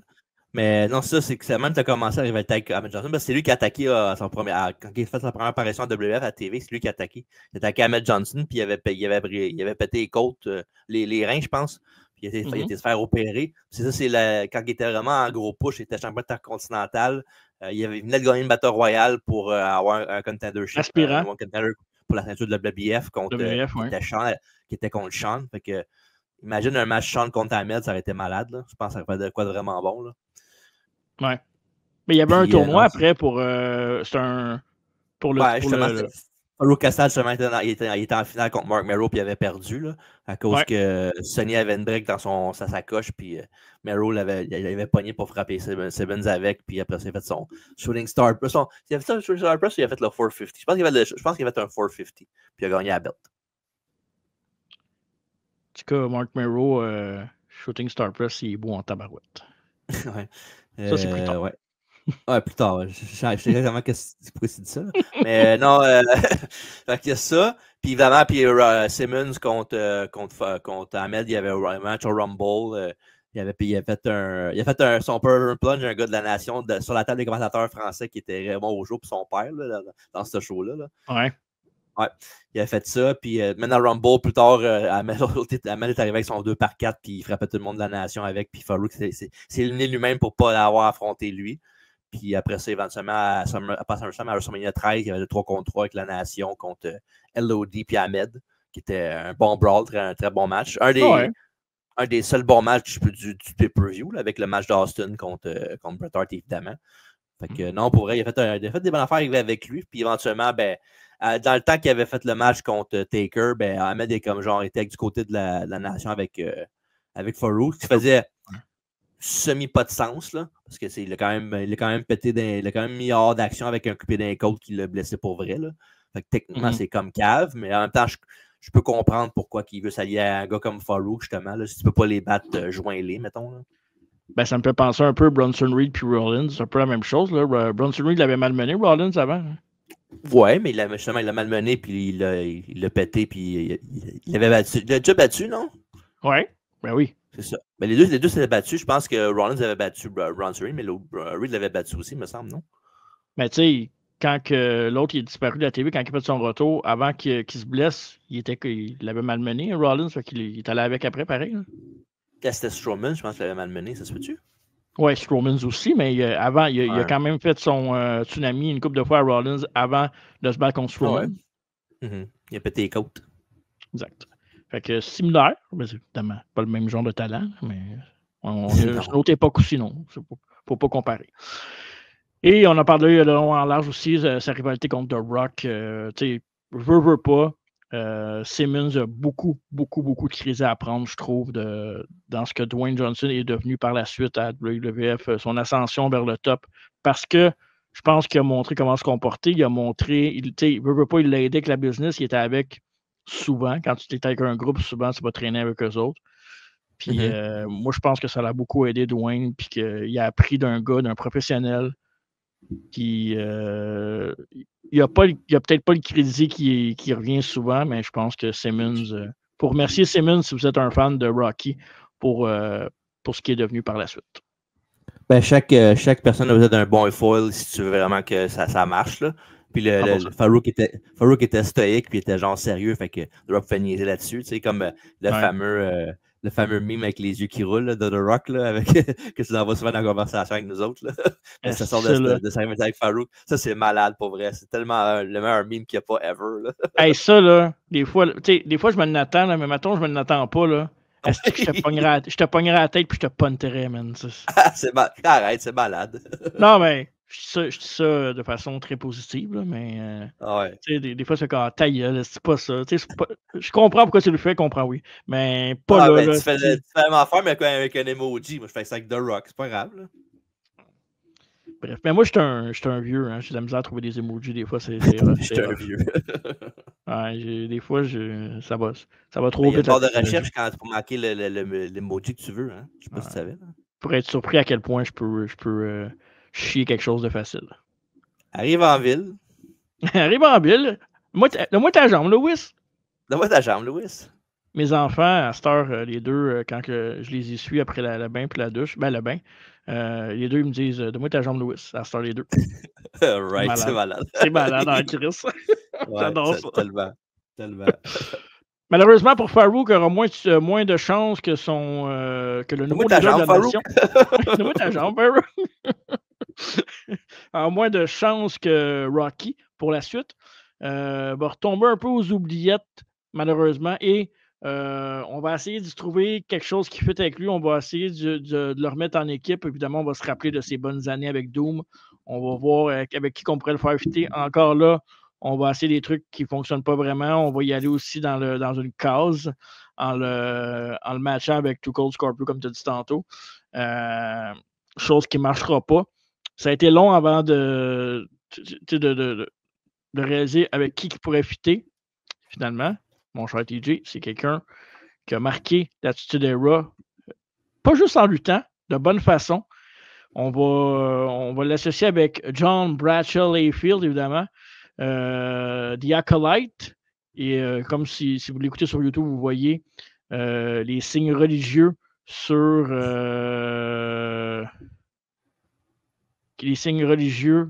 sur le chest de. Là, j'ai reçu un message, toi aussi, tu l'as vu en même temps. Ouais, c'est la même affaire que toi. Fait que c'est ça, sur leur chest. Puis, c'est quelque chose que fitait pas tellement avec les deux gars, là, honnêtement. C'était pas une très bonne idée. Ils vont effacer ces signes-là un petit peu plus tard quand ils vont joindre à la Ministry of Darkness. Là, ils vont mettre des genres de signes. Je sais pas comment on les appelle, là, J'oublie le nom. Là. Dave serait bon pour ça. Là. Il connaît ça par cœur, mais tu sais, le signe du démon, là, du diable. Là, fait que... Puis, t'as déjà entendu l'affaire qu'il avait dit à Mané, je sais pas si c'est Farouk ou Braja qui avait dit ça Mané en entrevue, là, comme quoi que il mettait ça sur la chaîne, il savait même pas ce que ça voulait dire. Il dit mettez-vous ça, ok, ils l'ont fait, puis mais ils savaient pas c'était quoi, ça voulait dire quoi les qui se mettaient sur le chest. Là. Pas tellement étonné de la part de Vince, hein, je veux dire. Ouais, mais... vous avez des signes sur le corps. C'est ça. Vous êtes dans une genre de secte, là, mais mettez ça, là, ça a l'air cool.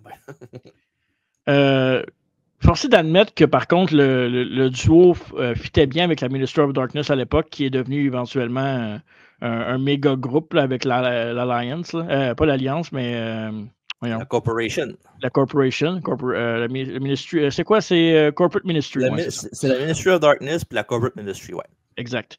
Évidemment, avec Gangrel et Eddie Christian aussi, qui avait un look un peu. C'était des vampires. Après ça, tu avais Taker. Qui était tout en noir. Tu avais Midian qui était so-so avec Viscera.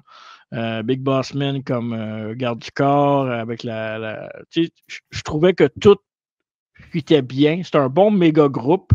Taker, dans ce temps-là, je pense que c'est toi qui m'avais dit que c'était ta version préférée de Taker, ça? Ministry Darkness Taker, je pense que oui. Pas mal sûr que oui. Ouais, hein? Mm-hmm. Tu allais dire quelque chose avant que je te dise ça? Tu je veux qu'on check un petit coup d'œil à Triple H, les pantalons qu'il porte. C'est vrai, hein? Ouais, c'est ça. Il a fait ça genre 2 semaines puis arrêté.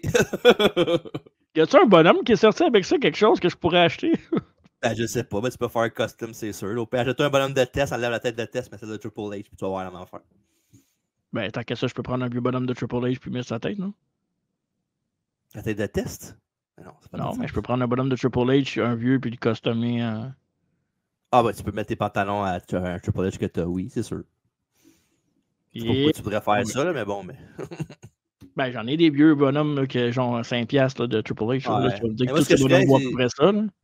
Mettons avoir beaucoup de bonhommes de Triple H, ce que je ferais, c'est que je prendrais un petit sac, genre un petit sac Glad, là. Je mettrais tout dedans, puis je mettrais ça dans les vidanges, puis je m'en occuperais pas après. Ça, je savais. J'ai même pas embarqué, j'ai lâché prise aussitôt. Si j'avais tous les bonhommes de Triple H, je savais que ça s'en allait là. Il n'y avait aucune chance que ça soit positif. Yes! Pas de crise de sens, voyons donc. Fait que c'est ça. Puis, que j'allais dire aussi, j'étais rendu où? J'étais rendu à Ministry of Darkness. Non, bonne équipe, puis ça leur a permis d'être champion par équipe. Ouais. Mais avant ça, non, c'est vrai. Avant ça, il y avait un manager, APA, dans ce temps-là, juste avant un peu la Ministry of Darkness, qui était managé par Chacal. Quoi? Jackal, Don Callis. Moi, je l'appelle Chacal, non? Ben, c'est pas Chacal, là, c'est The Jackal. Okay. C'est ça. Ouais. Puis, ceux qui écoutent le produit actuel, puis la AEW, Don Callis, qui est tout un personnage qui est vraiment, vraiment intéressant. Mais Don Callis avec des cheveux, c'est autre chose. Ouais. C'est qui me gosse à AEW quand il commente les matchs, là, puis il lâche son spot pour donner une coupe de coups de pied au gars, puis il revient dans sa chaise comme un petit crotté. Là. Il va faire quelqu'un qui le pogne à un moment donné parce que ça commence à être plate aussi. Man. Ouais. Mais là, je vais dévier encore avec la lutte moderne vite parce qu'on fait pas de review de show c'est ainsi, là, mais il y a une affaire qui m'énerve, là. Puis je pense que si t'es objectif. Non, ouais, c'est pas si objectif, mais si t'es voyons, j'ai de la misère à trouver mes mots. Bref. Je trouve pas le mot. C'était pas bref. Ok. Voyons donc, je trouve pas un mot fucking basic en plus. Je le trouve pas. Je veux dire, il faut que je le dise, ça marche pas avec ma phrase sinon. Ah, ok. Ok, je l'ai. Si t'es honnête, c'est ça que je cherchais. Ok. Objectif honnête, ça répète ça aussi. Ouais. Là. Si t'es honnête, tu vas me le donner. Là. Oui, j'ai bâché, puis je bâche des fois contre la AEW, j'ai bâché souvent. Mais quand la AEW fait quelque chose de bon, capable de le dire, puis je vais le dire, puis oui, une partie de personnage, mais une partie de vrai aussi, mais je suis capable de le dire. Puis j'ai écouté évidemment, c'était le gros week-end qu'on a écouté il n'y a pas longtemps, à l'heure qu'on enregistre ce show-là, puis c'est toujours c'était bon, mais tandis que l'autre bord, c'était pas bon, mais ça a avancé quelque chose. Tu comprends? Mm-hmm. Fait que je trouve ça plate parce que c'est pas parfait. Puis oui, des fois, c'est too much. Oui, le show était trop long, mais ça, il y a une raison aussi pour ça, là, apparemment. Là. Bref. Ouais, ils l'ont dit. Ça reste parce qu'ils voulaient fucker avec les shows de WWE qui étaient genre. Qui avaient Ouais. 2 shows. Là, que... Mais, s'il vous plaît, là, tu sais. On peut-tu leur donner ce qu'ils ont fait, puis ils ont raconté des belles histoires, puis pas juste dans un match, là? Merci. Ah ouais, c'était un show peut-être pas parfait, faut pas exagérer, là, mais pas loin. C'était moins 5-star que tout leur autre show, mais le côté histoire, je trouve que tout rattrapait qu'est-ce qui était pas bon.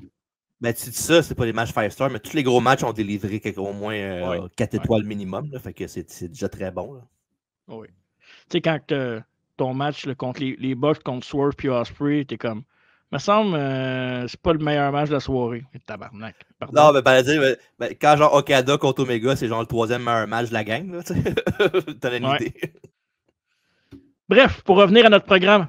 De retour au programme en cours. Ouais, voilà. Fait qu'on parlait de Don Callis. Et oui, après ça, après avoir évidemment rejoint la Ministry of Darkness, on va remporter les championnats par équipe à 2 reprises, en fait. Vont remporter les championnats par équipe sous l'ère de la Ministry of Darkness.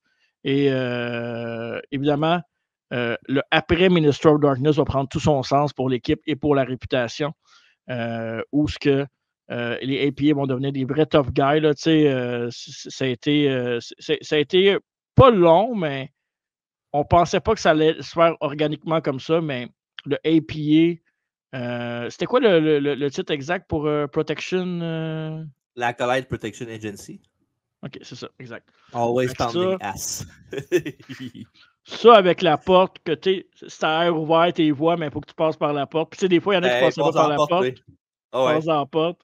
Il y en a qui fallait qu'ils cognent. Tu peux rentrer. Le cigare, les tables de poker. Au début, les filles, de temps en temps. Puis tu avais aussi. Poker avec Trish et Ah ouais, ça, c'était quelque chose, là. Calice. Puis, évidemment. Pour le poker, tu parles, là? Ouais, OK. Ben oui, je suis un grand fan de poker. Not. Fait tu sais, le fait qu'ils se font payer pour casser la gueule du monde, puis des fois même du monde qui n'aime pas, fait que juste parce que l'argent est là, on va le faire, on t'aime pas, mais là, on va le faire. Quoique, il y a un moment donné, un petit peu plus en avançant, quand il n'aimait vraiment pas quelqu'un, il cassait la gueule, puis il prenait son argent pareil. Là, il prenait l'argent, il cassait la gueule, mais il le faisait pas. C'était quand même cool. Il y a une couple d'affaires le fun, là, comme tu sais, maintenant, il y avait un match, c'était genre Taka contre Triple H, là. Puis il protégeait justement Kayenta, puis il a failli battre Triple H, ça c'était malade. J'ai vu ce match-là il n'y a pas longtemps, c'est bon en Chris. Il y avait ça. Oui, c'est Triple H qui est dedans. Il était comme Ishigo, c'est un lutteur underrated là-dessus. Là. mais ouais, ça, puis avec Jericho aussi, il avait aidé une couple de fois. Là. C'était le fun, puis eux autres, quand tu avais l'argent pour les payer, c'était bon. Même année, il s'est fait payer par Ministry de Passy, puis genre, Passy, après la job, il avait engueulé, puis il s'avait pété pareil. C'était malade. Moi, passé 8 heures, je dors. Hein, je comprends pas. Passé 8 heures. Je dors. Ah, ok. On pensait d'avoir reçu un message, puis tu me disais quelque chose un message secret. Fait que c'est ça. Puis évidemment, et puis ils vont avoir un certain succès aussi. Ils vont remporter ensemble aussi. Tu sais, évidemment, quand il y a eu la ceinture hardcore aussi, tu as eu Bradshaw aussi qui a eu un peu. Qui était un peu dans cet aspect-là de la lutte, là, qui ont mis dans cette case-là parce qu'il y avait sa réputation.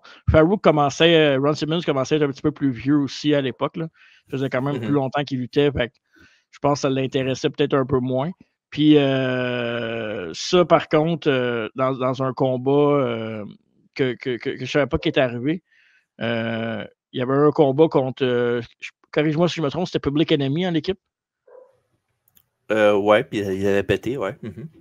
Il avait fait, évidemment, eux autres, c'était des princesses backstage, puis ils chialaient tout le temps, nanana. Puis Vince les avait envoyés dans un combat contre APA, puis ils ont littéralement pété sur le ring, là, des coups de chaise là, qui rentraient comme ça se peut pas. Ouais. C'était stiff. Là. C'était stiff. C'était à Heat, je pense, ce match-là. Ouais, fait que allez voir ça, là, il est disponible le match sur YouTube. Fait que, sur YouTube, ouais, non, c'est sur YouTube. Allez voir ça. Puis, ouais, c'est ça. Je pense qu'après ça, ils ont changé leur comportement. Ils ont été renvoyés après, de toute façon, pour le Canada. Ils n'ont pas resté longtemps à WWE. Là. Non, une coupe de show, là. Et puis, ils vont même remporter un troisième championnat par équipe quand ils vont défaire les Dudley Boys. À l'édition du 7 mars 99. Ça, c'est Public Enemy, là. OK, je pensais que tu parlais des Dudley Boys. J'étais comme OK. Non. Donc, 3 fois champion par équipe, 2 fois en Ministry of Darkness, 1 fois en APA. Je pensais qu'ils avaient gagné plus de fois que ça en APA les ceintures, par contre. Ouais, pas tant, mais ils ont gagné une couple de fois le hardcore aussi. Là, fait que, ouais, non. En même temps, 3 fois, c'est bon. C'est un bon chiffre, je trouve. Ouais, c'est un bon. Ouais, j'avoue. Okay. Puis, non, ils ont eu des bonnes histoires aussi. C'était tout le temps des compléments des histoires. Ils étaient importants, mais pas trop là en même temps. Puis, tu sais, veut pas, la WWF, là, à ce moment-là, ce qu'ils voulaient, eux, c'est pousser Bradshaw. C'était comme le gars qui voulait mettre de l'avant parce qu'il était plus jeune, puis que Simmons, ben, ça achevait. On va le voir dans pas long. C'est un bout qui a poussé Bradshaw. Je pense même en 96, il voulait le pousser. Fait que c'est quand même. Ça datait de longtemps. Là. Ben, quand tu vois comment il était en Jonathan Bradshaw avec son habit, pas sûr que j'aurais poussé ça.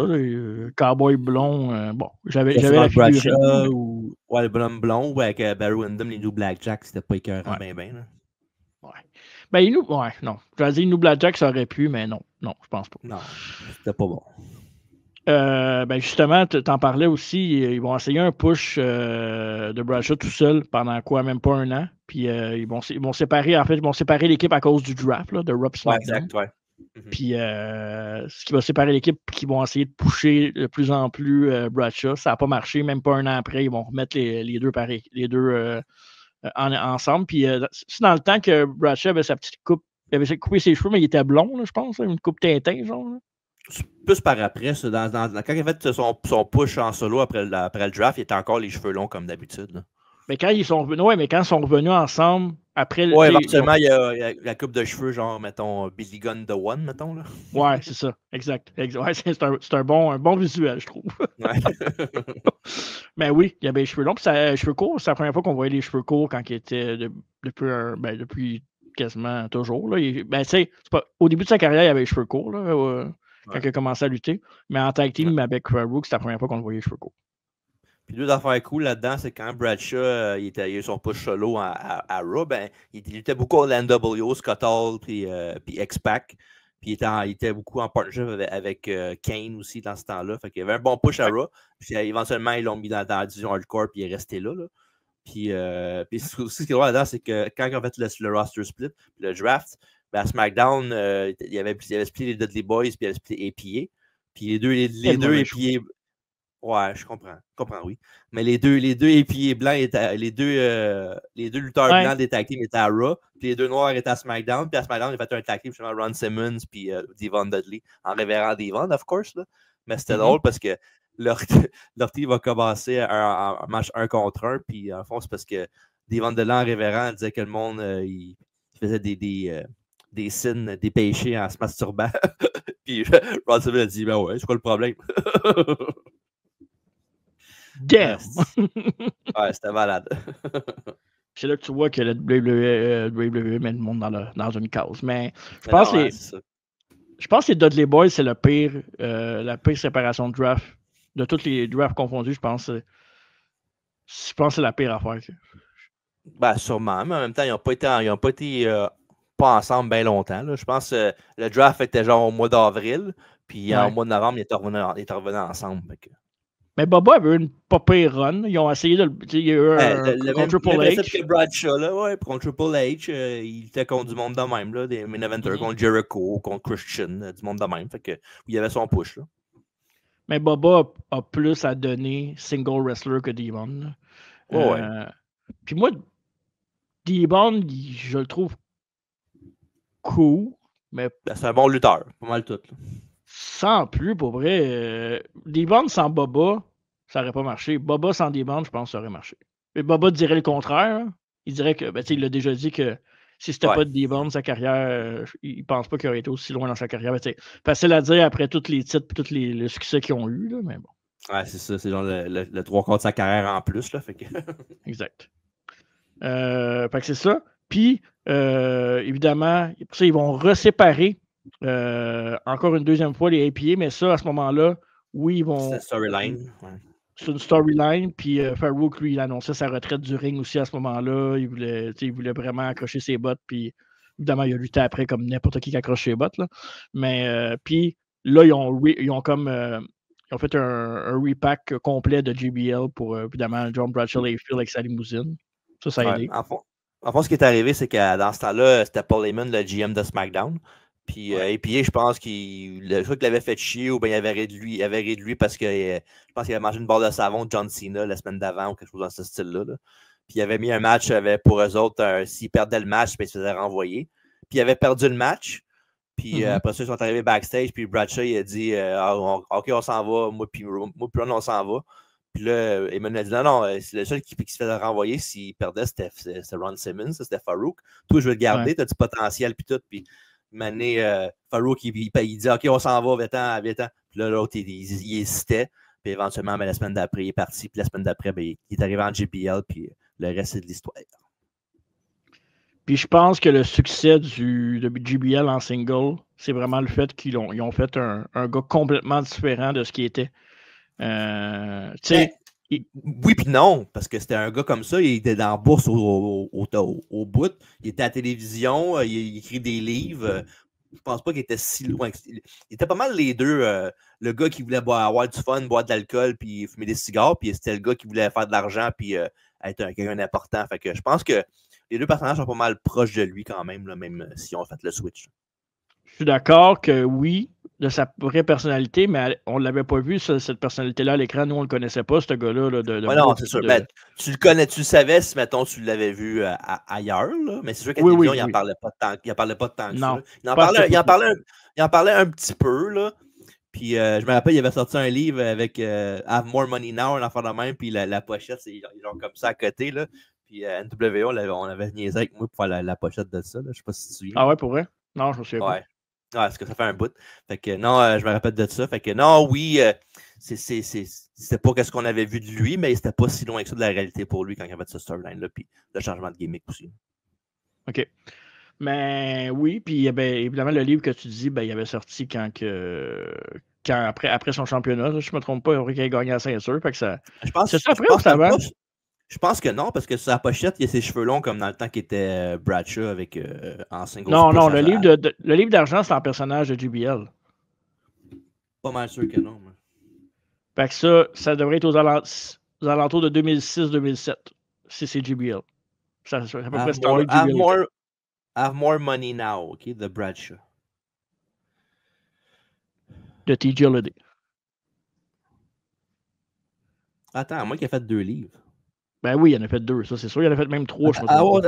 C'est parce qu'il y a 2 pochettes. Fait que peut-être qu'ils ont fait une réédition peut-être par après avec son frère de Bradshaw, parce que les deux, là, je vois les deux en avant de moi. Là. OK. Je peux t'envoyer les deux si tu veux. Là. Tu vas pouvoir les voir. Puis... Je te crois. Là. Ben non, tu veux les voir, je te connais. OK, envoie-moi les. OK, m'a essayé. Bref. Parfait. Puis, c'est ça. Puis après ça, Simmons en a profité pour prendre sa retraite du ring.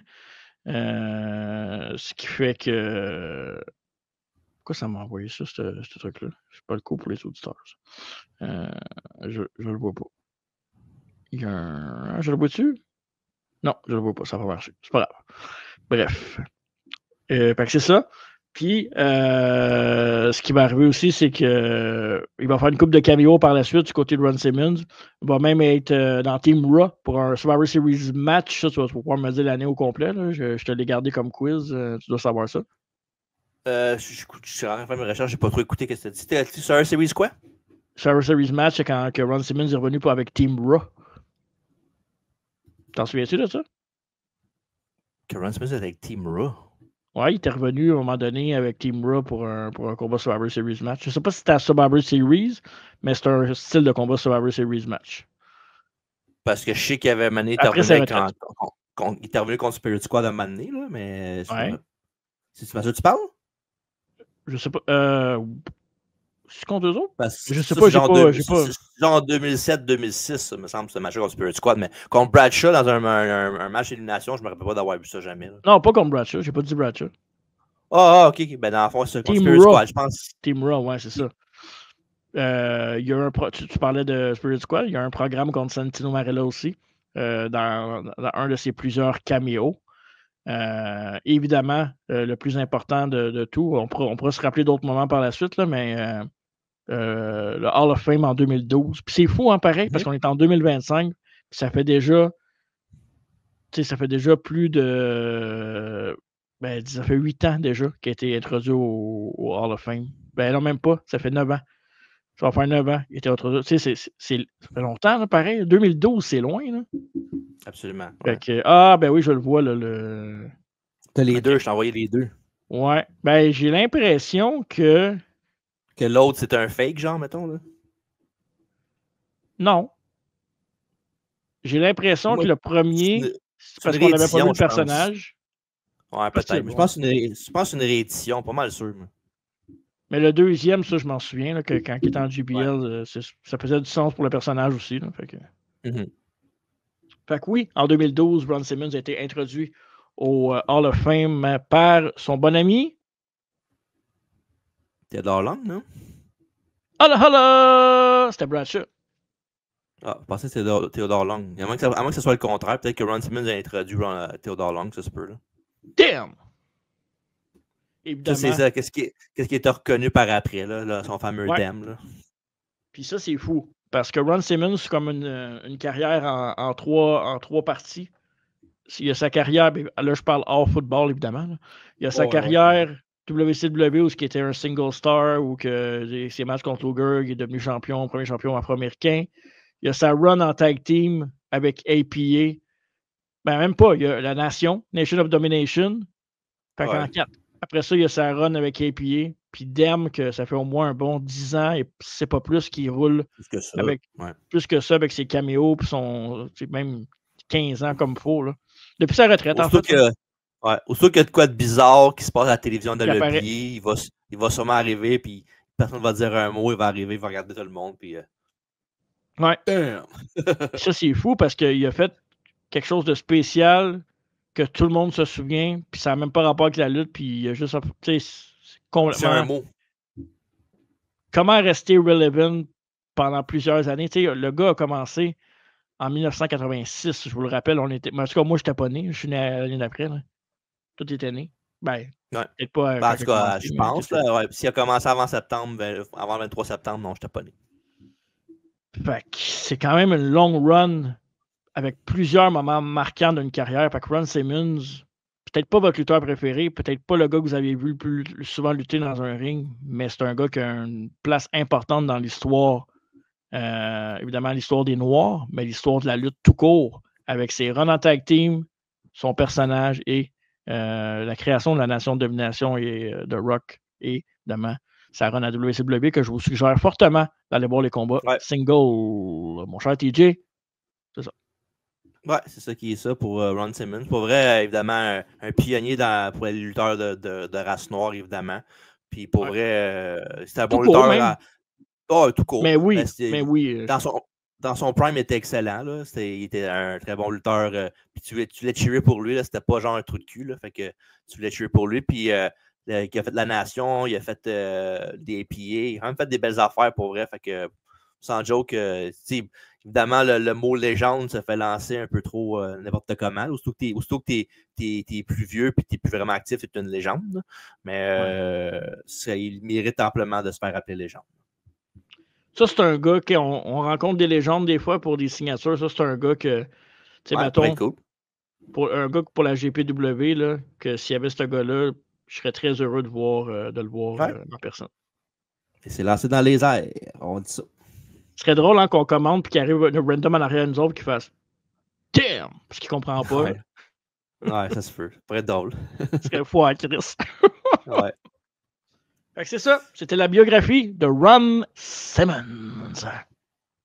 Un petit 1h15 à peu près. C'est quand même pas pire. On n'a pas rien oublié à ce que je cherche. Là. Non. Complet comme bio. Complet, oui. Fait qu'il y a ça, fait que Ron Simmons est rendu à Star, j'aime bien ça faire ça. Là. Elle est rendue dans le rétroviseur, puis elle va rester à Sherbrooke. Elle reste dans la chambre. Donne-la en cadeau à OK. celle qui fait la chambre. Parfait. Fait que, il y a ça. Évidemment, ben là, avec ça, on vient de finir le mois de juillet déjà. Oui. C'est insane. C'est insane pour vrai qu'on soit rendu quasiment au mois d'août. Puis évidemment, au mois d'août, il n'y a pas 1, pas 2, pas 3, pas 4, mais 5 podcasts. Donc, Marco, les voici. Et oui, gros mois d'août. Évidemment, l'été rime avec SummerSlam. SummerSlam 1990 et SummerSlam 1996 sont au rendez-vous au podcast pour Retro Review. On va avoir aussi Saturday Night's Main Event avec le fameux combat d'Hogan dans la cage contre. T'as peu, j'ai pas mis de lunettes, je m'en souviens pas. Contre. Monsieur Merveilleux, Paul Orndorff. On en parlait tantôt de sa rivalité contre Hogan. Mais voilà, ça a fait ça. Évidemment, les jeux vidéo de la WWF, un rendez-vous qui va être fort intéressant. On vous dira aussi qu'est-ce qu'on vous réserve parce qu'il va y avoir des surprises et des changements au podcast pour ce mois-là. Et évidemment, la biographie du mois d'août, ça va être la biographie du British Bulldog qui va être fort intéressant. Sa fille, justement, qui était présente au 80s Wrestling Con du côté de Gatineau, au British Bulldog. Puis la semaine passée, on a fait ça aussi, Grand American Bash 95. Fait que allez le voir si vous l'avez manqué, si vous ne l'avez pas vu encore. Et bien sûr, nos entrevues spéciales qu'on a faites avec entre autres, Kevin Raphaël, qui nous parlait de sa rivalité contre Kurt Angle, de son chrono Camping Sauvage qui s'en vient ou qui est passé au moment de faire ce podcast-là, il est passé. Fait que, il y a ça, évidemment. Fait que beaucoup d'autres choses qu'on va parler aussi. On va parler aussi des Young Bucks parce qu'ils adorent. Fait qu'allez voir ça. Et aussi, la légende vivante de l'Auto-Québec, Jean-François Kelly et son partenaire des Rois de l'Arène, Louis-Michel Lelièvre, en entrevue au podcast, comme on est tantôt, en studio des Rois de l'Arène à choc.ca, Berry-UQAM. Fait qu'allez voir ça. Puis 2 bonnes entrevues, en plus de ce qu'on a fait avec Grand American Bash 95, celle d'aujourd'hui. Puis aussi, on a fait le Broken Brawler pour une couple de semaines. Fait qu'allez voir ça si vous ne l'avez pas vu. Puis aussi, bien, on a tellement d'affaires qu'on sort qu'on ne sait plus quoi parler. Mais le vlog aussi qu'on a fait de notre séjour à Gatineau pour les Guerres civiles 5 et le 80s Wrestling Con, allez voir ça. C'est excellent. Fait que, manquez pas ça. Ouais, les gens en redemandent et on peut déjà vous annoncer que le prochain sera celui à Toronto pour le week-end de All Out. Parce que là, mon cher TJ, je ne sais pas si tu as vu, il y a des affaires qui se sont rajoutées. Là. Dans quel sens? On s'en reparlera donc, mais il y a beaucoup de shows à cette fin de semaine-là. Puis c'est sûr. Là. Beaucoup de monde qu'on connaît aussi sur ces shows-là. Oui, absolument. On va en parler. Puis d'ici là, ben, merci d'avoir été là tout le monde dans le podcast. Oui. La biographie sur Ron Simmons, a.k.a. Farouk. Fait que manquez pas les prochains podcasts. Merci Marco. C'est TJ. Ça fait plaisir. Number one. Yes sir, merci à toi. Et merci d'avoir été là tout le monde. Et n'oubliez pas, c'est très important ce petit détail-là. On ne le dit jamais assez. Ouais. Allez, va!